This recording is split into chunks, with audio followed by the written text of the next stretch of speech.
12 का तो टेबल आता है, ये देखो 12 का 6 गुना, ये क्या है 5 गुना। आगे हिट एंड ट्रायल, ये 5 है, ये 6 है, ये 7 है, ये 8 है, आगे 9 गुना होगा। ये दिख रहा है आपको कितना 40,000, ये कितना दिख रहा है 80, 8 चौके 32, मतलब जो वैल्यू है वो 3 लाख से भी ऊपर जाएगी, 3,20,000 से भी ऊपर जाएगी। तो 3,20,000 से ऊपर जाएगी तो ये छोटी वैल्यू तो आंसर हो नहीं सकती, बी ऑप्शन आपका आंसर आ गया। हेलो एवरीवन, रीजनिंग के इस दूसरे सेशन के अंदर मैं कमल छाबड़ा आपका बहुत बहुत स्वागत करता हूं। काफी वेटेज में क्वेश्चन एग्जाम में देखने को मिलेंगे, मतलब कम से कम 2 क्वेश्चन पक्का पूछे जाते हैं, मैक्सिमम 5 क्वेश्चन आते हैं। वैसे ऑन एन एवरेज 3 क्वेश्चन तो पूछे ही जाते हैं, क्योंकि अलग अलग टाइप से क्वेश्चन पूछे जाने का नजरिया है एग्जामिनर का। तो नंबर सीरीज को शुरू करने से पहले अब यहां पर आपको बेसिक आइडिया दे देता हूं नंबर्स के बारे में। इन डेप्थ नहीं जाएंगे कि मैं आपको क्वांट्स टीच कर रहा हूं तो नंबर्स या संख्याओं के बारे में पूरी की पूरी ब्रीफली इंफॉर्मेशन दे दूं, नहीं। रीजनिंग के लिए बेसिक इंफॉर्मेशन किस चीज की नीड पड़ती है नंबर्स को लेके, वो सबसे पहले हम डिस्कस कर लेते हैं।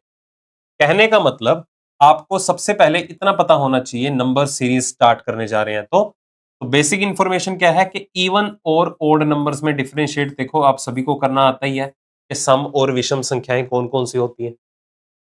उसके बाद आपकी यहां पर बात करें तो आपको पता होना चाहिए कि प्राइम नंबर्स कौन से होते हैं, अभाज्य संख्याएं कौन सी होती हैं।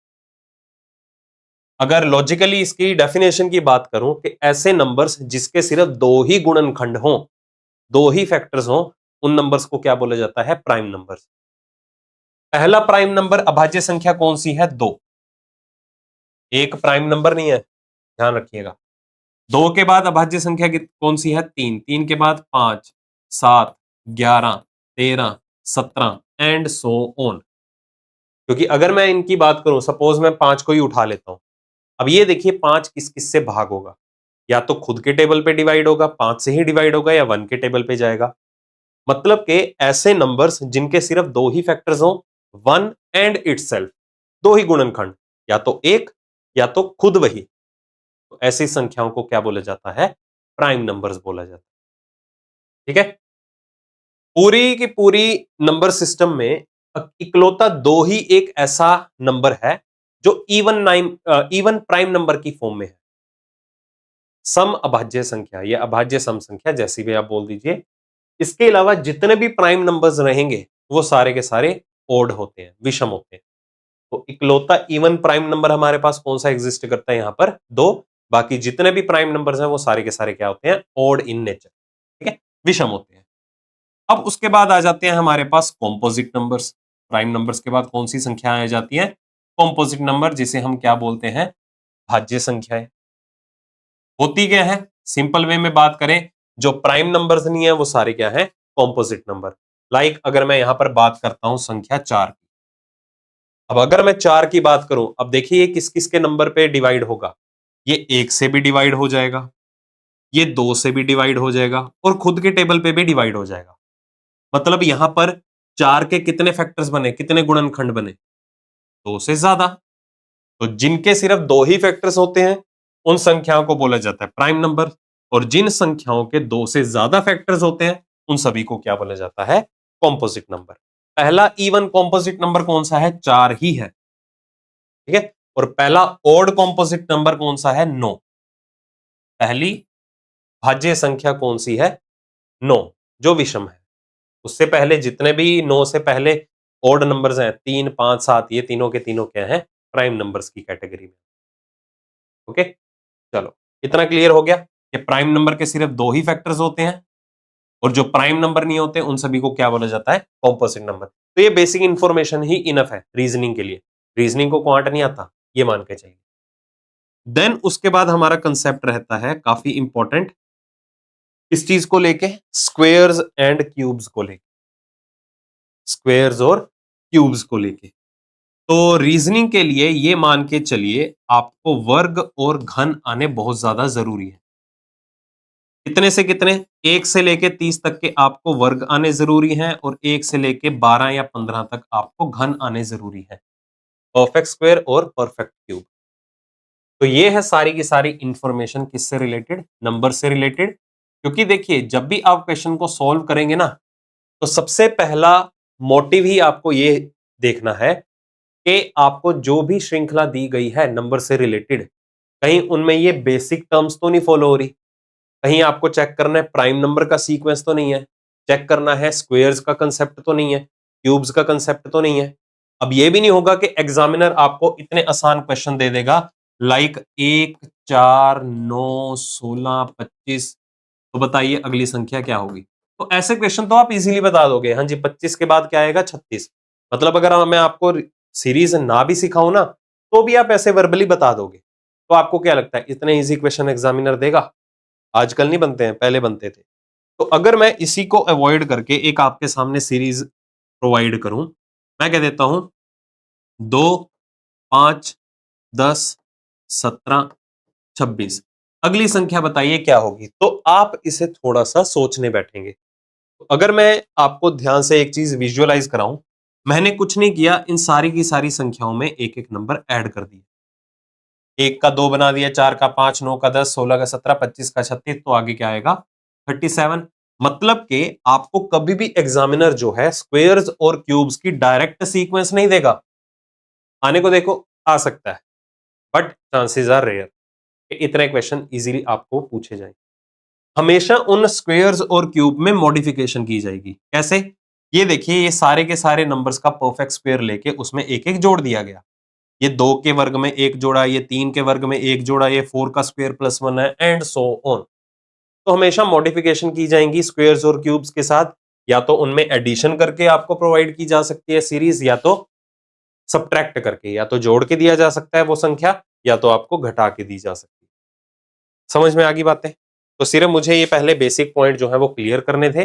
बाकी क्वेश्चन किस किस तरह से पूछे जाते हैं, हर नेचर का क्वेश्चन, कौन सा कंसेप्ट या पैटर्न ज्यादा इंपॉर्टेंट है, वो सारी की सारी चीजें इन डिटेल हम क्वेश्चन के थ्रू ही देखेंगे।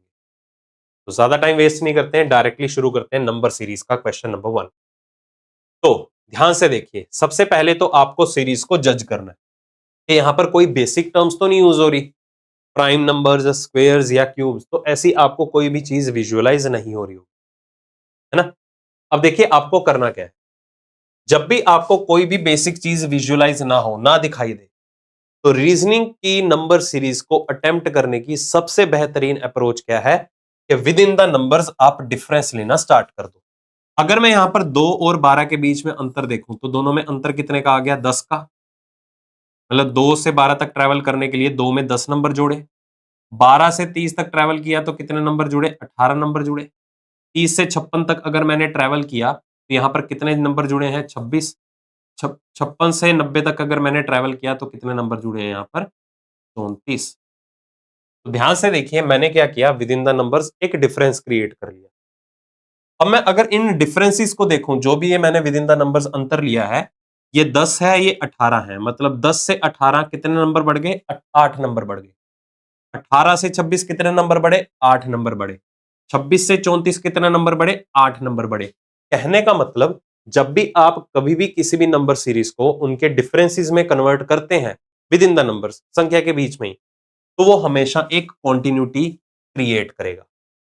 यहां पर कॉन्टिन्यूटी क्या है कि जो भी अगला डिफरेंस है वो पिछले डिफरेंस से 8 ज्यादा है। तो यहीं से ही मुझे क्लियरली पता चल गया कि जो अगला डिफरेंस आएगा वो पिछले डिफरेंस से कितना ज्यादा होगा? 8 ज्यादा होगा। तो 34 में अगर मैं 8 बढ़ा दूं, कितने का इंक्रीमेंट लगेगा? 42 का। अब देखो अगली संख्या बन कैसे रही है, अगली संख्या ध्यान से देखो बनी कैसे है। अगर 2 और 12 में 10 का अंतर था, तो मैं सिंपली बोल सकता हूं 2 और 10 मिलके 12 बना रहे हैं। 12 और 30 में अगर 18 का अंतर था, तो मैं सिंपली बोल सकता हूं 12 और 18 मिलके 30 बना रहे हैं। इसी तरह 56 और 34 मिलके 90 बना रहे हैं, और इसी तरह 90 और 42 कितना हो जाएगा हमारे पास? 132। समझ में आई बात? अब मैंने यहां पर आपको सिंपल सी अप्रोच बताई है, बहुत ही सिंपल सी अप्रोच बताई है कि कभी भी अगर आपको नंबर सीरीज को सॉल्व करना हो, तो पहले विजुअलाइज कीजिए। अगर आपको कोई भी बेसिक चीजें नहीं दिखाई दे रही हैं, तो विद इन द नंबर्स आप डिफरेंस लेना शुरू कर दो। ये आपको सीरीज जो गिवन है डिसेंडिंग ऑर्डर में गिवन है, अवरोही क्रम में। तो नो डाउट अगर आपको मैं बोलूं कि 18 और 10 में अंतर बताओ, आप इजीली बता दोगे। 10 से 4 में अंतर बताओ, इजीली बता दोगे। बट क्या होगा अगर मैं आपको बोलूं कि एक टर्म है 276, एक टर्म है 242, एक टर्म है आपको गिवन 230, ऐसे ही मैंने रैंडम नंबर उठाए, कि अगर मैं आपको बोलता हूं 276 और 242 में अंतर बताओ, फिर आप देखेंगे भाई 276 और 242, फिर आप ये चीजें करनी शुरू कर दोगे। 276, 242, 6 में 2 कम किया 4, मतलब जो चीजें आपकी स्कूल टाइम में यूज होती थी वही चीज फॉलो कर लो, क्योंकि बड़े से छोटे नंबर तक जाने में आपको दिक्कत आती है, पता नहीं है कि कितना डिफरेंस आएगा।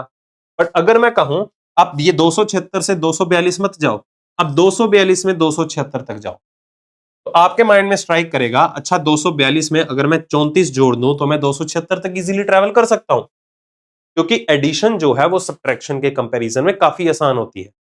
मैं आपके ऊपर डाउट नहीं कर रहा हूं कि आप नहीं कर पाएंगे, कर लेंगे, आप सब कुछ कर लेंगे, बट चीजें वही कीजिए जो आपका टाइम बचाएं। तो यहां पर ये कंसर्न नहीं रहेगा कि मैं आपको चलो बता दूं कि जैसा क्वेश्चन दिया गया है उसी के अकॉर्डिंगली मैं सॉल्व करवा दूं, नहीं, ऐसा नहीं है। जब तक आपका माइंड क्रिएटिव नहीं होगा, आपको क्वेश्चन के ऊपर क्रिएटिविटी दिखानी नहीं आएगी, तब तक आप रीजनिंग नहीं सीख सकते हो। फिर तो वही बुकिश लैंग्वेज ही है, मैं बुक से पढ़ के आ रहा हूं, वही चीज है मैंने आपको आगे आके डिलीवर कर दी, फिर टीचर का रोल क्या रहा। तो ये चीजें सीखनी आपके लिए बहुत ज्यादा जरूरी है। तो हमेशा वही रास्ता चूज करो जहां से आपका टाइम सेव हो, क्योंकि एग्जाम में एक एक सेकेंड इंपॉर्टेंट होता है। ठीक है, अब देखो इस सीरीज को सॉल्व कैसे करना है। आसान सीरीज से ही इस चीज की हैबिट बनाओ। मैं 40 से 0 तक नहीं ट्रेवल करूंगा, मैं 0 से 40 तक ट्रेवल करूंगा। मतलब मेरे पास श्रृंखला के गिवन है 0, 4, 10, 18, अगली संख्या मुझे ज्ञात करनी है, बाद में कौन आ गया 40। ठीक है, अब देखिए क्या होगा, वही with in the number difference लो। 0 से 4 तक कितने नंबर बढ़ गए 4, 4 से 10 तक कितने नंबर बढ़े 6, 10 से 18 तक कितने नंबर बढ़े 8। आगे दो संख्याओं में मुझे अंतर नहीं पता, एक नई चीज और सीख के जाना है यहां पर। तो इसमें तो क्लियरली आपको पता चल रहा है कि 4 से 6, 6 से 8, 4 से 6 2 नंबर बढ़े, 6 से 8 2 नंबर बढ़े, फिर 8 में 2 नंबर बढ़ा दीजिए, कितना आ जाएगा 10। 18 में 10 बढ़ा दिया तो कितना आ गया 28। तो मतलब कि अब पिछले क्वेश्चन में क्या गिवन था, अब तो इतना मैं बता दूं, डी ऑप्शन आंसर हो गया। क्वेश्चन में देखो क्या बोला गया है, कहता यहां पर लुप्त संख्या कोई नहीं गिवन, डैश नहीं गिवन, क्वेश्चन मार्क नहीं गिवन। तो स्टेटमेंट को पढ़ो ध्यान से। कई बार ये आपको रॉन्ग टर्म की सीरीज में भी गिवन होता है कि रॉन्ग टर्म चूज करें, गलत संख्या चूज करें। आपको यहां पर क्या गिवन है, choose the option that is similar to the following numbers. ऐसी संख्या ज्ञात करें तो जो दी गई श्रृंखला की संख्याओं के समान हो। ये कहीं ना कहीं एनोलॉजी की टाइप है, सादृश्यता। सिमिलर बता रहा है ना, सिमिलर टर्म आ गई मतलब वो सिमिलैरिटी की बात कर रहा है, मतलब वो एनोलॉजी, समानता या सदृश्यता की बात कर रहा है। चलो फिर भी मैंने इसमें इंक्लूड कर लिया। अब ये नंबर है क्या, डिफरेंस ले लो। 29 में 2 बढ़ा दो 31, 31 में कितना बढ़ाएंगे 31 में बढ़ेंगे 16, फिर तभी 47 बना। तो 47 में कितना बढ़ाए 54। ये क्या हुआ, ये 2 है, ये 16 है, ये 54 है। ये तो कोई लॉजिक ही नहीं लग रहा। भाई आपको ये लॉजिक लगाना भी नहीं है, क्योंकि मैंने आपको पहले ही बताया था कि सबसे पहला आपका टास्क क्या होगा, बेसिक इंफॉर्मेशन को चेक करना। तो ध्यान से देखिए, यहां पर बेसिक इंफॉर्मेशन क्या है, ये स्क्वायर्स नहीं है, ये क्यूब्स नहीं है, ये सारे के सारे क्या है प्राइम नंबर्स है। 29 भी एक अभाज्य संख्या है, 31 भी, 47 भी और 101 भी। तो 101 के अलावा यहां पर आपको कौन सी अभाज्य संख्या विजुअलाइज हो रही है, ये चेक करो। क्या 111 अभाज्य संख्या है, नहीं, ये 3 के टेबल पे डिवाइड होती है। 147 अभाज्य संख्या है, नहीं, ये भी 3 के टेबल पे डिवाइड होती है। ठीक है, ये है अभाज्य संख्या। इवन नंबर कब से प्राइम नंबर होने लग गए, 2 के अलावा सारे इवन नंबर्स वो तो कॉम्पोजिट नंबर माने जाते हैं। इसको भी एलिमिनेट करो, आंसर क्या आ गया बी ऑप्शन। ठीक है, तो ये संख्या जो है इनके जैसी ही है, same as it is. Next, लो भाई एक और नेचर का क्वेश्चन। हर अगली स्लाइड में अलग ही लेवल का क्वेश्चन मिलेगा, सेम पैटर्न के ऊपर नहीं मिलेगा, टेंशन मत लो। अब हमारे पास संख्याएं हैं 1, 14, फिर -3। अब आप कहेंगे ये तो टाइपिंग एरर है भाई, ये माइनस में कैसे आ गए नंबर, आपसे ही ये माइनस गलती से लगा होगा। भाई कुछ गलती से नहीं लगा। ठीक है, अब सुनिए इसको कैसे सॉल्व करना है। पहले तो एक काम करो, इसमें तो अंतर ढूंढ लोगे आप। 1 और 14 में कितने का अंतर आ गया, मतलब 13 नंबर बढ़ गए। मुझे तो माइनस जैसे नंबर्स के साथ ट्रीट ही नहीं करना आता। ठीक है, भूल जाओ कि यहां पर कोई भी माइनस वाली टर्म है। कि आप सोचेंगे कि 14 में ऐसा कौन सा नंबर सब्ट्रैक्ट करूं कि मैं -3 तक पहुंच जाऊं। फिर आप कहेंगे 14 में पहले तो 14 कम कर दो, स्टेप बाय स्टेप जो मैंने सिखाया है अभी, step by step checkpoint बना लो। इस जीरो को चेक पॉइंट बना लो कि 14 में पहले 14 कम कर दो, जीरो, जीरो में फर्दर 3 कम कर दो, तभी आप -3 तक पहुंचोगे। तो अल्टीमेटली आपने 14 नंबर यहां कम किए, 3 नंबर यहां कम किए, तो 14 से -3 तक पहुंचने के लिए -14 और -3 मतलब 17 नंबर कम कर दिए। ऐसे करोगे आप एग्जाम में, पर ऐसे करना ही नहीं है। भूल जाओ एक सेकंड के लिए कि यहां पर -3 एग्जिस्ट कर रहा है, भूल जाओ। ठीक है, आप इसे ये सिंपली सोच के चलो कि यहां पर कौन सा नंबर है, 3। सिंपल, कि 14 में कितना कम करें कि -3 बन जाए, यही दिमाग में आएगा ना, क्योंकि नंबर तो माइनस करना है। देखो ये वाला बेसिक टर्म तो आपको आनी चाहिए। अब कितना माइनस करना है इसके बारे में सोचना ही नहीं है कि मैं चेक पॉइंट बना लूं। सिंपली एक काम करो, इस 14 को 3 में जोड़ दो। 14 और 3 कितना हो गया, 17, मतलब 17 कम करेंगे तभी -3 आएगा। जैसे कि इन दोनों नंबर्स को ट्रीट करो कि मुझे -3 से 16 तक जाना है, तो मैं पहले -3 से कहां तक जाऊंगा, 0 तक जाऊंगा, मतलब 3 नंबर जोड़ूंगा। फिर 0 से मैं 16 तक जाना चाहता हूं, तो 16 नंबर और जोड़ूंगा, तभी 16 तक पहुंचूंगा। मतलब क्या क्या जोड़ा आपने, ये 16 जोड़ा और ये 3 जोड़ा, तो टोटल कितने जोड़ दिए, 19 जोड़ दिए। भूल जाओ, ये माइनस की टर्म है, ये प्लस की टर्म है। ठीक है, ये माइनस एग्जिस्ट ही नहीं कर रहा। तो यहां पर कितनी संख्या जोड़ें, क्योंकि संख्या बड़ी बनने जा रही है, जैसे संख्या बड़ी कम होती जा रही थी तो हमें सोचना था कितना माइनस करें। तो मैंने 14 और 3 आपस में जोड़ दिए, तो मतलब 17 माइनस करेंगे। तो इतना बेसिक आपको सेंस लेके चलनी है कि ये माइनस है और ये प्लस का है, मतलब नंबर जोड़ना पड़ेगा। कितना जोड़ना पड़ेगा, 16 और 3 19 जोड़ना पड़ेगा। अब समझ में लगी बात, वही चीज यहां पर करिए। देखो क्या है, ये 16 है, ये माइनस का 7 है, ये प्लस का, ये माइनस का, मतलब वैल्यू माइनस करनी पड़ेगी। कितनी माइनस करनी पड़ेगी, 16 और 7 23 माइनस करनी पड़ेगी, तभी माइनस का 7 आएगा। ओके हो गया। अब तो माइनस वाली टर्म से आपको डरना नहीं है बिल्कुल भी कि माइनस आ गया। इससे आसान क्या होगा, बताओ बताओ, आज तक ऐसी चीज सीखी है आपने। अब देखो ये क्या है, सारे के सारे, ये 13 है, ये 17 है, ये 19 है, ये 23 है, ये क्या है, सारे के सारे ये अभाज्य संख्याएं हैं, प्राइम नंबर है। पहले प्राइम नंबर बढ़ा, फिर कम हुआ, फिर बढ़ा, फिर कम हुआ, फिर आगे क्या होगा, बढ़ेगा, प्लस में जाएगा। अब 23 के बाद का प्राइम नंबर कौन सा होता है, 29। ओके, अब देखो 29 में से 7 तो कम कर सकते हो या नहीं कर सकते। ये प्लस का 29 है, ये माइनस का 7। जैसे कि 16 में 23 कम कर दिए, माइनस का 7, 19 में 3 कम कर दिए, प्लस का 16। हो रहा है, ऐसे ही प्लस में से माइनस कम कर दो, प्लस का 29 है, माइनस का 7 है, तो कितना बचा, 22, 22 आपका करेक्ट आंसर। ये क्या गिवन है आपको, ये है 11 का क्यूब। अब आप बोलेंगे भाई आपने तो बोला था कि 1 से लेके 20 तक ही क्यूब 15 तक ही याद होने चाहिए, यहाँ तो बहुत ज्यादा है, क्योंकि ये देखो ये है 22 का क्यूब है। ठीक है, ये कितना है, 22 का क्यूब। अब बोलेंगे आपको कैसे पता चला, क्योंकि इसने मुझे रेफरेंस दिया कि डायरेक्ट क्यूब यूज हो रहे हैं। फिर ऐसे कैसे पता चले ये 22 का क्यूब ही है, क्योंकि देखो क्यूब्स या घन जो होते हैं उसकी आपको एक कॉमन एंटिटी पता होनी चाहिए कि जब आप 1 का घन लोगे तो उसका इकाई का अंक 1 आएगा, 2 का घन लोगे तो उसका इकाई का अंक 8 आएगा, 3 का घन लोगे तो उसका इकाई का अंक 7 आएगा। ठीक है, 4 का घन लोगे तो 4 आएगा, 5 का घन लोगे तो 5 आएगा इकाई का अंक। कोई भी ऐसी संख्या जिसका इकाई का अंक 6 होगा तो उसका भी रिजल्ट इकाई का अंक 6 ही मिलेगा। 7 का करोगे तो 3 आएगा, 8 का करोगे तो कितना आ जाएगा, 2 आ जाएगा। दिख रहा है, हाँ। 9 का करोगे तो कितना आ जाएगा, 9 ही होगा। तो 2 का जो है, कोई भी ऐसा नंबर जिसका इकाई का अंक 2 है, कोई भी ऐसा नंबर जिसका इकाई का अंक 2 है, अगर उन सबका आप क्यूब लेते हैं, घन लेते हैं, तो बदले में आपको इकाई का अंक 8 ही मिलता है। 2 वाले का 8 मिलता है तो 8 वाले का 2 मिलता है, 3 वाले का 7 मिलता है तो 7 वाले का 3 मिलता है, बाकियों का अपना अपना मिलता है। 4 के बदले 4 मिलेगा, 5 के बदले 5 मिलेगा, 6 के बदले 6 मिलेगा। ठीक है, अब इस पे बस बहस मत कर देना कि सर हमें आप मैथ्स भी पढ़ा दो। भाई मुझे सिर्फ वैदिक मैथ्स आता है। ये 20 का घन तो होता है 8000, ये तो 20 से भी ऊपर होगा फिर। सिमिलरली ये क्या रियलाइज हो रहा है? हाँ जी, 30 का घन कितना होता है? 27,000। तो ये 27,000 से भी ऊपर है, मतलब ये 33 का घन होगा, ये 44 का घन होगा, आगे कितने का आएगा? 55 का घन आ जाएगा। 11-11 नंबर बढ़ते जा रहे हैं ना। 55 का घन, यूनिट प्लेस कितना है? 5। अंत भी किसमें होगा? वो इकाई का अंक 5 पे। भाई एक ही ऑप्शन है, मैं क्यों इतना दिमाग खराब करूं? क्यों?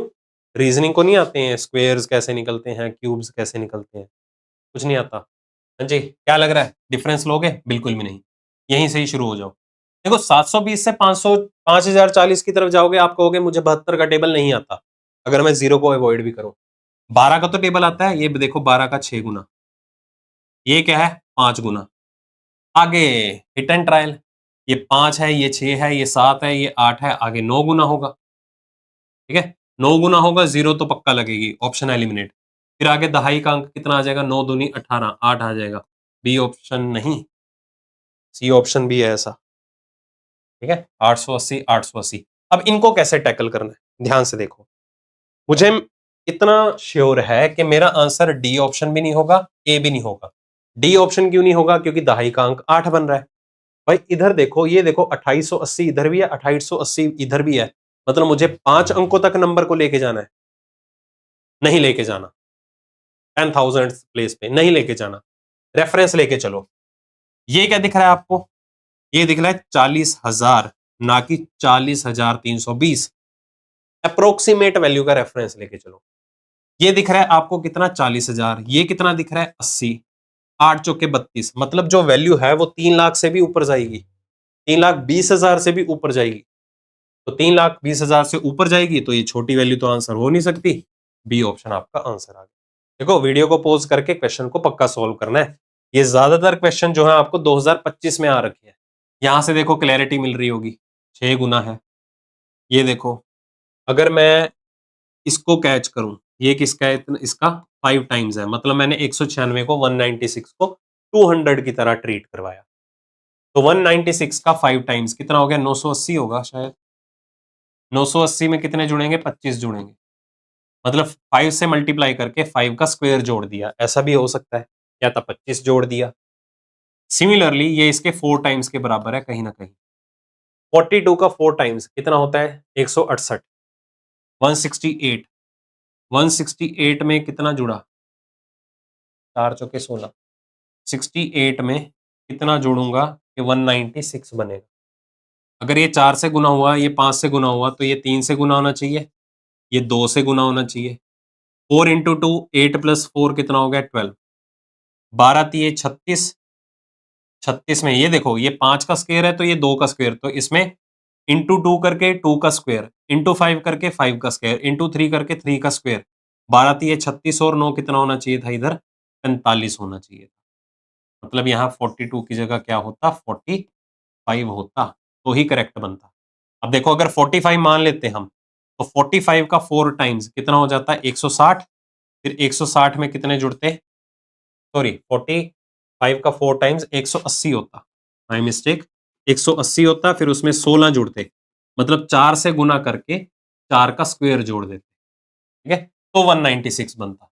आगे तो बाकी सारा सही होगा, इंटू 6 प्लस 6 का स्क्वायर होगा। चाहे तो आप ट्राई कर सकते हो।